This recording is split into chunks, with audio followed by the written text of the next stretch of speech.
Welcome to Champions of Inspiration. You are going to love this show. Greg Ausley is the founder and CEO of CoachSimple, sales enablement, coaching, and productivity software. CoachSimple encourages coaches, managers, and executives to promote a coaching culture while guiding managers and professionals through all stages of the success lifecycle. He's also created LifeSpace, a personal productivity and collaboration app designed to help busy people maintain and remain focused, organized, and successful. Prior to CoachSimple, Greg was the co-founder and president of REApplications, a commercial real estate first web-based CRM and back office automation platform. REApplications was acquired by LoopNet, which is now CoStar, in 2008. Greg, welcome to Champions of Inspiration. Thanks, Scott. I'm really happy to be here. Man, that's quite a background. Fill us in on some of that quick. Yeah, so when I graduated from college, UCSD, I wasn't even a computer major. I was actually a computer minor. I was an art major of all things. I had an idea of going into film, and so when I got there, I learned to do the technical aspects of film. I was always a technical person. My dad gave me computer programs when I was 6 and 8 and 10 years old on the old IBM PCs and the Ataris and things like that. And so I was always kind of like hacking through computers, but I didn't major in it. My dad told me, "Don't go into computers." It was at the end of an era of defense industry and the challenges they had back then. He said, "Do something you love instead." I'm like, well, it's kind of the opposite of what you normally hear. So I love film. I love that. So I went into that. But ultimately, I started doing technical directing and editing and kind of the back end of film. And I met this gentleman named Jim Young. And at the time, it was called the Jameson Group. And he needed a multimedia professional. This was in the 90s. So the software was a bit limited compared to what you have now. He pulled me in. It was a commercial real estate consulting firm. And he pulled me in, and very quickly I became a partner in the business. And we were doing multimedia, and we were doing consulting, and then we had this crazy idea to build software for the industry because there was a lot of need there in the late 90s. And so we decided we were going to build a totally web-based platform for commercial real estate companies to manage their business, to manage their clients, to um, you know put their back office in, their listings, everything, their private comps and sales data. And there was nothing like it at all on the market. And people thought we were a little bit crazy for building it on the internet because back then it was not very popular to build like really deep back office tools, on the internet. And so we decided it had to be web based from the beginning. And we were a company that, although we had an office at different times, we often worked at home, even in the 90s. So it's very important to us that wherever we were, we had access to, the software, the information that we needed to run our business. And we decided that we thought that the industry itself would eventually need to let people work from home and eventually on mobile devices, which really didn't exist much back then. It was a BlackBerry and those kinds of devices. But yeah, we were innovators there, and LoopNet was the other company who did it as well, and so they were the 800-pound gorilla in the industry, and they grew a lot faster than us, but we were growing pretty fast too, and they eventually acquired us in '08, and we had an exit. So that was a great 10-year run building that out, and then a lot of my team members stayed at LoopNet, and then CoStar acquired LoopNet, and CoStar is they're the behemoth in the commercial real estate industry. I decided I wasn't suited for the big corporate environment, so I wanted to do another startup, and so I decided I wanted to create this like goal tracking system to help people be successful in life. And I conceived of LifeSpace at that time. LifeSpace eventually morphed into CoachSimple, as you know today. So that's cool. You went from the real commercial real estate side where you built a very successful product and then launched LifeSpace, which then now has expanded into CoachSimple. How does that transpire? I mean, how does that happen? Is it all of a sudden, there's a brainstorm and you just start creating something like that? Yeah, I mean, when I conceived of LifeSpace, I was always a goal-oriented person. I understood that you need, the goals in your fitness and your finances and family and faith and all these different areas of life. And so I thought, hey, there needs to be software like Facebook was just coming out at that time. And I'm like, you need a Facebook style platform, but it needs to be purpose driven, like for you to be successful. Little did I know consumers, were willing to maybe set a goal in January, but by February, they had no interest in checking in on their goals anymore. And so we were always determining that, people on their own had challenges sticking with goals.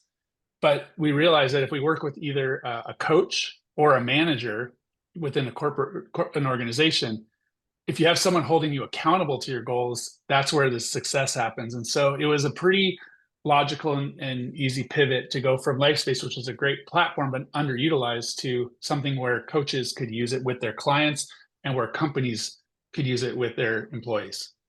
So what kind of challenges did you face when you were transitioning from REApplications to LifeSpace to CoachSimple? How Yeah, did you I overcome mean, that? yeah, right. So, because it was a commercial, my background was in commercial real estate, and I started. But my initial clients in Coach Simple were actually in part commercial real estate companies or coaching companies, and then I started working with residential real estate companies. And although Coach Simple is not at all locked in on real estate was the natural place to go. And so, and especially because in real estate, there's a lot of entrepreneurial agents. They're not employees, but they're independent contractors. There's a nice blend of, you can't tell them that they have to do something, but they need to be coached and guided. So it's a great kind of industry for that, from that perspective. And so the challenges were every time I tried to do something new and trying to tell the industry about it. And so it was really hard, and it's remained somewhat hard to get exposed to different industries. And really, it's a bit of an altruistic program, meaning it helps. It's like a vitamin. It's not chemotherapy necessarily. So it makes you healthy if you do it, but you're not gonna die if you don't do it. So it's like a gym membership or something like that. So this kind of coaching world, unless people are paying for a coach, and then you have skin in the game, and then you need software and you need these tools to actually be successful. And so the challenges we face along the way, and especially with LifeSpace, which we had to pivot, was it just was hard to get people to proactively better themselves at that time using web software. It just wasn't like that. iPhone hadn't come out yet, and it was just coming out. So the idea now, we're like, oh, let's just get an app for that, right? But back then, it really took effort to go to the page and do the thing you needed to do. It wasn't a highly interactive experience. And so we had a lot of challenges of getting people to stick with these types of goals. And overcoming them again was pivoting into a mode where we can actually work with coaches and managers who have some authority to implement. And that always was a good way to kind of pivot the idea, but keep it alive.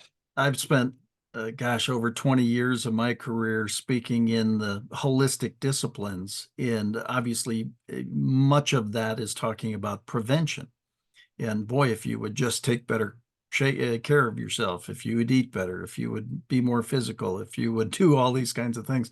Right. And it's kind of like oil in a car. People just don't change it when they're supposed to. So I get some of those difficulties. So how do you maintain the balance between the innovation of new technology coming and really the practicality of delivering new features for these software Mhm. platforms?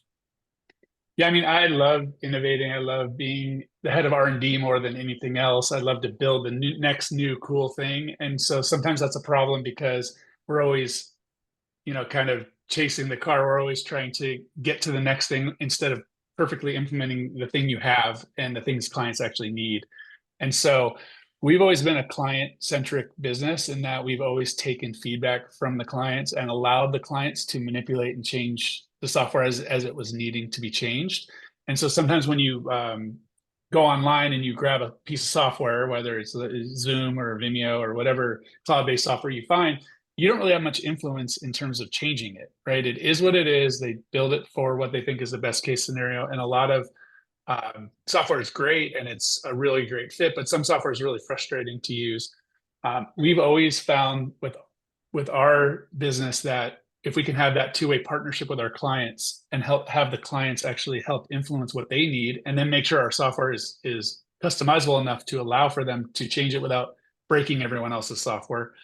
I think we find that to be more of a win-win approach. It's a bit more of a boutique approach than trying to just create one thing and trying to get millions of people to blindly download it and use it without ever talking to us. We actually like to talk to our customers and work with them and help them solve their problems. So we're a bit of a blend between the software and a bit of consulting too to help guide people through this new tech.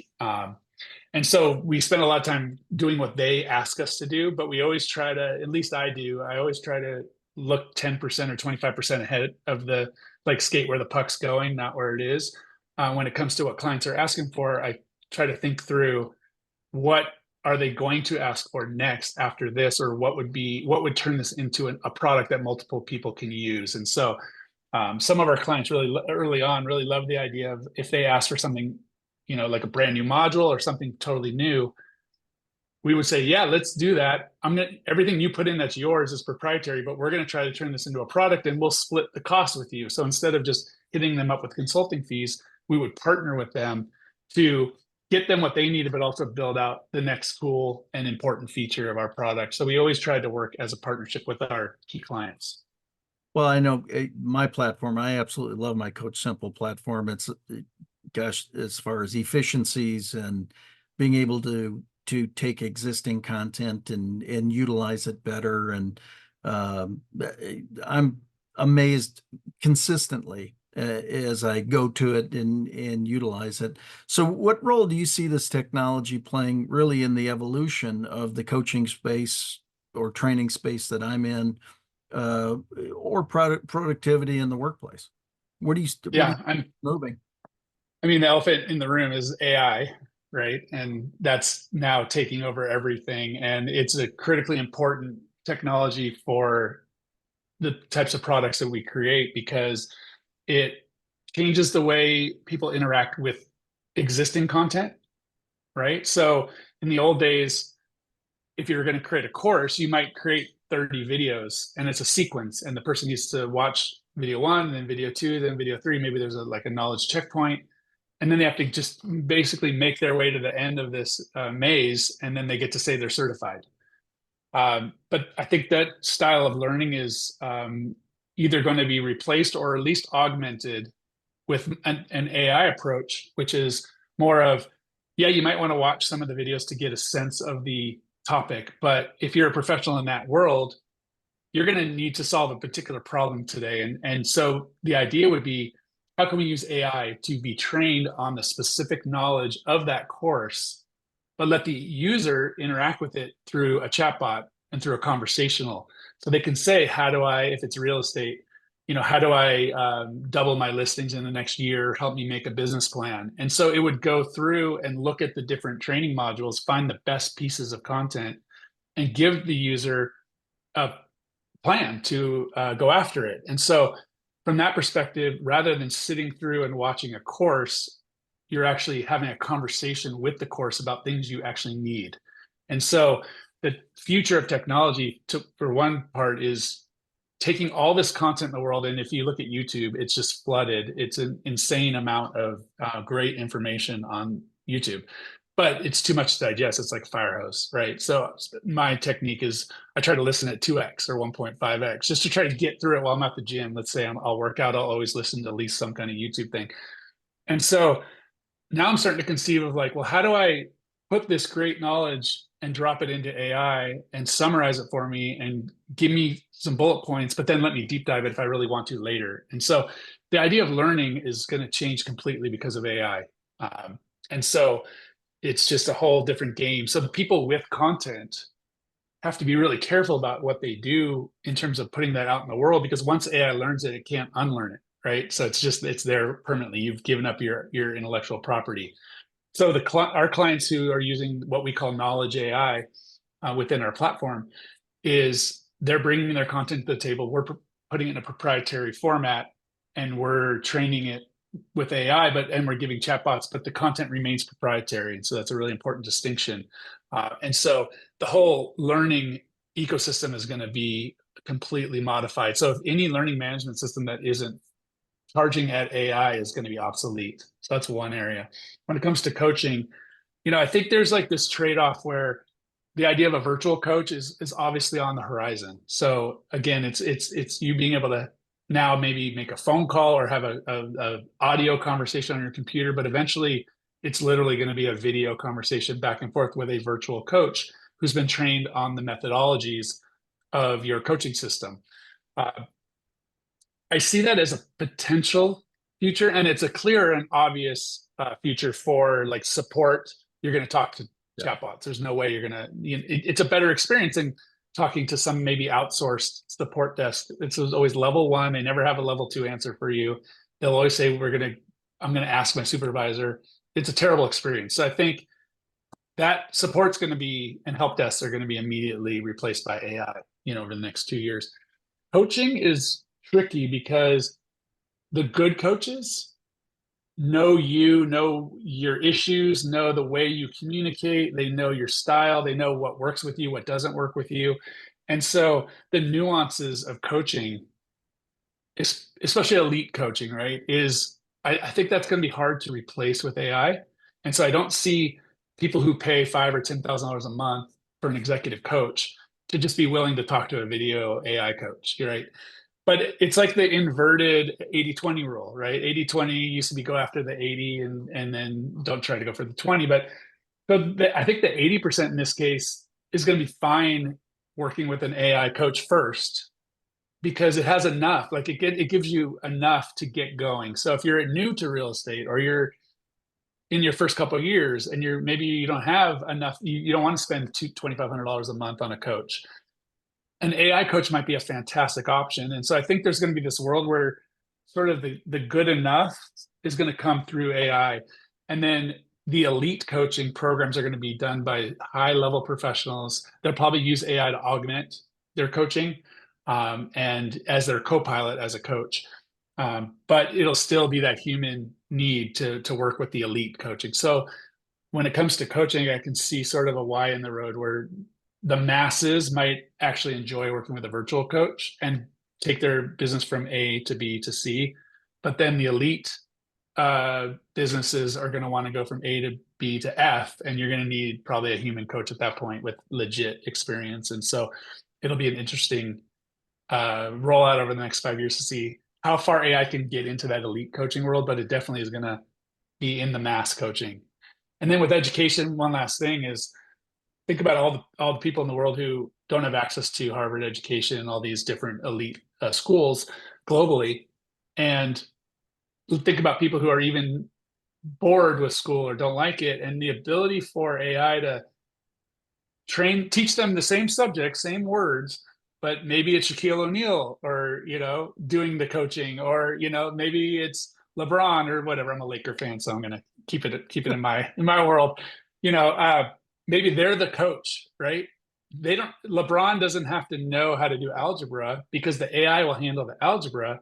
LeBron will be the avatar that will deliver it. So the students might be a lot more interested when their hero is giving them the training on the education, but the education comes from the AI. So I can see a really cool world where you're getting trained by your heroes.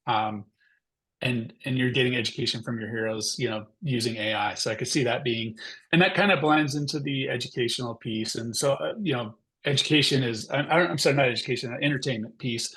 And so entertainment is a natural for AI, right now, just because you can handle a stuttering avatar. If it's a funny cartoon, it doesn't matter, right? If you're trying to recreate Tony Robbins, it has to be more perfect. But if you're trying to just create a fun avatar in a virtual world, it could be anything it is.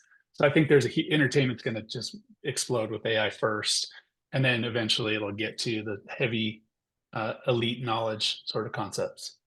Well, I think it's interesting, especially, again, my generation was the last full generation to learn via rote memory, 1A, 1B, 2A, 2B, 3A, 3B. learn it, memorize it, put it up in your noggin and carry it with you. Everybody since has been taught where to find or where to access knowledge. And so I think that that's a big part of where AI is going to go. Certainly is. I love, again, with my CoachSimple system, somebody be able to pick my virtual brain at any time from my content, my tone, my tenor, my content for the simpler answers or things like that. But I agree with you wholeheartedly that from the coaching side, the coach learns far more about their mentee, and really knowing how to prescribe. It's almost like a telemed versus, actually going to a doc. It would be Right. another analogy from that standpoint. So yeah, I see the advantages. What are the key factors that contribute to CoachSimple really allowing for sales enablement and helping in this coaching space? I know what it's done for me in my content. I'd love to hear your thoughts. Yeah, one of the most heavily adopted features of our platform right now is our role play bot. And so for sales enablement, that's a huge tool. And that's where the company can load in previous positive and negative sales recordings, or they could put in just content and information about their products, whatever, however they want to train it and however they want to steer it. But help the salesperson to practice handling objections with an AI conversational bot rather than practicing on the phone with real clients. And so it helps the salesperson deal with, you could set the tone. So it could be like a really nice client, or it could be a really angry client who will hang up on you if you say one bad thing. And it could be on like in real estate, for example. Again, high interest rates is a challenge right now. Low inventory is a challenge. And so how do I overcome these objections, and what are great ways to respond to that? And so our role play bot will let someone have an actual role play conversation with a fictitious client. You can put in the kind of the challenge you want to work on, and it'll also give you links to good scripts and videos that will train you as an agent on what you're supposed to do in those scenarios. So you can practice, it'll give you a bit of a score on how you did, but you can also watch the video and kind of get the training on the great ways to communicate about a particular issue. And so I think that's again, it's for sales enablement, it's a really great blend of hands-on experience and utilization of existing training content to provide professionals with a very fast onboarding and ability to up level their skills and not have to do it on a face-to-face meeting with a manager, but it allows the sales team to really accelerate and practice on their own and really on their own time. Well, it's interesting you brought that up. I recall a conversation where I was sharing with the vice president of sales of an organization how I was utilizing my platform, and that it was able to take away some of the consistent, um, important yet less dramatic questions and things like that. And he said, "Man, I can't possibly role play with my entire sales force." He goes, "There's only 24 hours in a day, and right now I need 26 as it is." Right. Right. And so he said how important having quality with their answers. So I guess that Yeah. kind of leads to the siloing or the partitioning off of uh, creators' content. Share a little bit about why that's so important and actually how you accomplish it. Yeah, so that's a great question, because you don't want everything, the piece of information the company has, to be all loaded into one bot, because then that breaks all kinds of security rules and confidentiality and so on. And so it's really important to segment data and segment content. And we help clients do that. And we have certain methods of doing that. And it could be as simple as having a internal executive bucket of content, and a associate level bucket, and then a client level bucket, and then a public bucket. So it could be as easy as creating 3 or 4 different folders, really, and just putting the content in the correct folder to train the different bots. But then there could be micro segmentation of the information. Some of our clients really want to deep dive. Some clients want to create a separate knowledge base per training module that they have. One of our clients, Workman Success Systems, for example, has Jolt, which is a recruiting course, and they want to have just the Jolt-oriented content all loaded into one, and then have a Jolt bot so that the clients and even prospects could potentially ask questions about Jolt and learn how to handle certain challenges. And so you really can go down to that really super micro level of a course. It could be based on the role of the individual. But to start with, you basically are looking at things like if it's on YouTube, it's already, the public has access to it already. So why not put that into the client and public bucket, right? But then when it comes to your standard operating procedure manuals and things, you want to put that at the associate level, right? To make sure, but you don't need your clients reading through your SOPs, right? So you don't, you want to have that segmentation. And then for executives, that's where executives want everything that they've created because they're trying. One thing is to have knowledge AI, which is one of our products, but another product of ours is called Create AI. And so, and as internal teams, they can use existing content to create new content. And so you'll want to segment the content in a way where the individuals empowered with that job can have access to all of the proper materials in order to generate the new stuff. But you also, with AI, you actually want to somewhat selectively load your data because, as you know, Scott, I think you put like 500 or 600 pieces of content into the AI. It might pull an obscure reference from some video instead of the main core video that you were looking for. And so some of our clients have a challenge of too much content in too many forms and duplicate content in a lot of different forms. And so when it comes to training AI, it really helps to be a little bit mindful of the kind of content you're putting in and to, focus on understanding the use cases of what's the value of putting it in rather than just dumping it all in and hoping, that you'll figure it out later. And so there's a tendency to want to dump it all in, but we push our clients to really focus and segment the data as best we can without creating too big of a headache for them because it's not, the AI is smart enough to find the best content anyway. So it's okay if there's some little pieces of junk in there, but sometimes you'll find a webinar where the people just were off the rails talking about all kinds of subjects and that kind of content gets into the answer. And that's just like, maybe that wasn't a great video to put into the AI, so you want to make those kinds of editorial decisions. Well, I think it's interesting that you're so cautious with that in behalf of the client, putting the right stuff in there, right? I mean, I think that part is really cool. But what that opens up is how OpenAI and just feeding all your content to the world becomes a mishmash of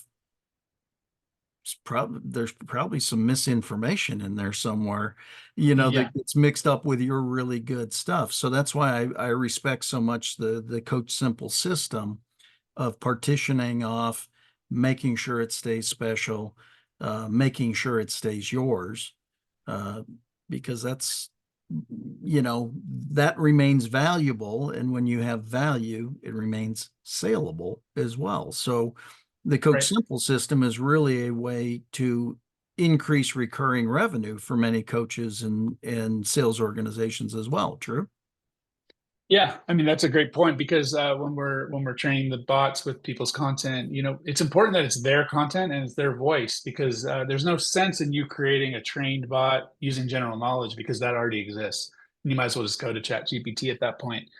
But when you ask ChatGPT a coaching question, you're going to get a blend of all these different experts' content all mashed into an answer, and it might be a fantastic answer, but it's often going to be very generic. And so we work with experts who have content and systems, and that's even maybe an important word because they have systems that they want their clients to follow to be successful.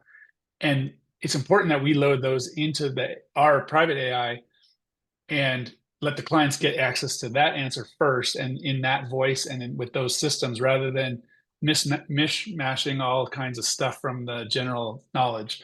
And so, yeah, we have clients who have great content who like to give AI bots to their clients and end users. So as part of either their membership model or as part of their group coaching programs or one-on-one coaching programs.